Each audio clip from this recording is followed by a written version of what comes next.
জনসভা করে দিয়েছি। তাকিয়ে দেখুন ডাঁয়ে বাঁয়ে সব জায়গায় লোক। পরশুদিন সন্ধ্যাবেলা জেলায় বলেছিলাম আমি কলকাতা যাওয়ার পথে একবার ধনেখালি ঘুরে আসব। ভয়টা তো কাটাতে হবে।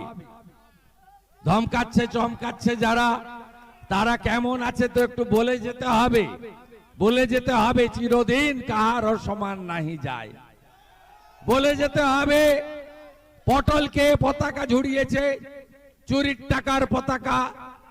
আমি আসবো বলে সকালবেলা পটলাকে বলে যাই, মাননীয় পটলা, তোমার থেকে বড় গুন্ডা ছিল কেষ্টমণ্ডল, সে এখন তিহার জেলে।